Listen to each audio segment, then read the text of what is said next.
உங்கள் கஷ்டங்கள் உங்களை செதுக்கவா அல்லது உடைக்கவா? நம்முடைய வாழ்க்கை பயணம் ஒரு அழகான ஓவியம் போலவோ அல்லது ஒரு அற்புதமான சிற்பம் போலவோ இருக்க வேண்டும் என்றுதான் நாம் அனைவரும் ஆசைப்படுகிறோம். ஆனால் அந்த பயணத்தில் நமக்கு கிடைக்கும் வலிகளும் அவமானங்களும் தோல்விகளும் நம்மை பல நேரங்களில் முடக்கி போட்டு விடுகின்றன. ஏன் எனக்கு மட்டும் இவ்வளவு சோதனைகள்? நான் என்ன பாவம் செய்தேன் என்று நீங்கள் எப்போதாவது ஒரு மூலையில் அமர்ந்து அழுதிருக்கிறீர்களா? அப்படி என்றால் இந்த வீடியோ உங்களுக்காகத்தான். இன்று நாம் பார்க்க போகும் இந்த கதை உங்கள் வாழ்க்கையில் நீங்கள் சந்திக்கும் ஒவ்வொரு வலியையும் நீங்கள் பார்க்கும் விதத்தையே மாற்றிவிடும். ஒரு அடர்ந்த காட்டின் ஓரத்தில் ஒரு புகழ்பெற்ற சிற்பி வாழ்ந்து வந்தார். அவருக்கு ஒரு தீராத ஆசை. உலகமே வியந்து பார்க்கும் வகையில் ஒரு தெய்வீகமான சிலையை செதுக்க வேண்டும் என்பதுதான் அது. அதற்காக அவர் காடு மேடெல்லாம் அலைந்து திரிந்து இறுதியில் 2 பிரம்மாண்டமான கருங்கற்களை கண்டெடுத்தார். அந்த 2 கற்களுமே பார்ப்பதற்கு ஒரே மாதிரிதான் இருந்தன. அவர் முதல் கல்லை தன் கூடாரத்திற்கு எடுத்து வந்தார். மெல்ல தன் உளியை எடுத்து அந்த கல்லின் மீது முதல் அடியை வைத்தார். அடி விழுந்த அடுத்த நொடி அந்த கல்லிலிருந்து ஒரு குரல் கேட்டது. நிறுத்துங்கள், தயவு செய்து நிறுத்துங்கள். உளியின் நுனி என் உடலில் படும்போது என்னால் தாங்க முடியாத வலி ஏற்படுகிறது. என்னை இப்படியே விட்டுவிடுங்கள். எனக்கு இந்த சிலையாகும் கௌரவம் வேண்டாம். இந்த வலியிலிருந்து விடுதலை கிடைத்தால் போதும் என்று அந்த கல் கதறியது.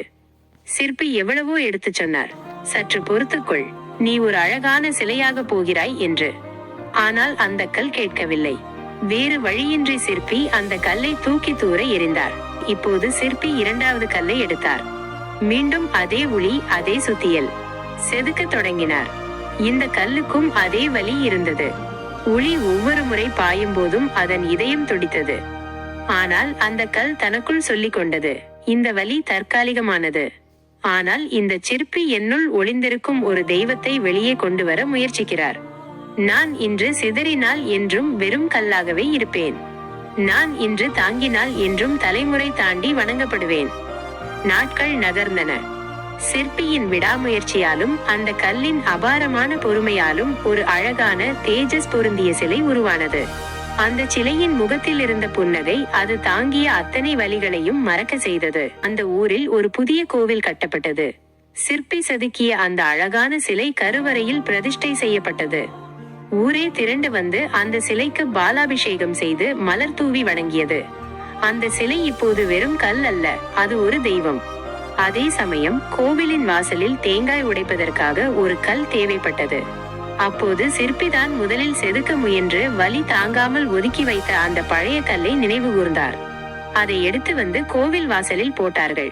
ஒரு நாள் இரவு வாசலில் இருந்த கல் கருவறையில் இருந்த சிலையிடம் கேட்டது, நண்பா, நாம் இருவரும் ஒரே காட்டிலிருந்து வந்தவர்கள், ஒரே சிற்பியால் தொடப்பட்டவர்கள். ஆனால் உனக்கு மட்டும் ஏன் இந்த மரியாதை? எனக்கு மட்டும் ஏன் இந்த அடி என்று வருத்தப்பட்டது. அதற்கு அந்த சிலை அமைதியாக பதிலளித்தது, உண்மைதான் நண்பா. சிற்பி உன்னை செதுக்க முற்பட்ட போது நீ அந்த சில நிமிட வலியை தாங்க மறுத்துவிட்டாய். அந்த ஒரு நாள் வலியை நீ தவிர்த்ததால் இன்று வாழ்நாள் முழுவதும் தேங்காய் அடிகளை வாங்கி கொண்டிருக்கிறாய். நான் அன்று அந்த உளி அடிகளை தாங்கிக் கொண்டேன். அதனால் இன்று சிலையாக உயர்ந்து நிற்கிறேன். நண்பர்களே, உங்கள் வாழ்க்கையில் வரும் கஷ்டங்கள் உங்களை உடைப்பதற்காக வருவதில்லை, உங்களை செதுக்குவதற்காக வருகின்றன. இன்று நீங்கள் சந்திக்கும் அவமானங்களும் கஷ்டங்களும் அந்த உளியின் அடிகளை போன்றவைதான். அந்த வலியை தாங்கிக் கொண்டு உங்கள் இலக்கை நோக்கி நீங்கள் நகர்ந்தால் நாளை உலகம் உங்களை அண்ணாந்து பார்க்கும். வலிகளை தவிர்க்க நினைத்தால் வாழ்நாள் முழுவதும் தேங்காய் உடையும் சத்தத்தை போல மற்றவர்களின் விமர்சனங்களுக்கு ஆளாக வேண்டியிருக்கும். அதனால் வலிகளை கண்டு அஞ்சாதீர்கள். ஒவ்வொரு வலியும் உங்களை ஒரு படி மேலே உயர்த்த வந்த ஏணி என்று நம்புங்கள். இந்த நாள் உங்கள் வாழ்க்கையின் மாற்றத்திற்கான ஆரம்பமாக இருக்கட்டும்.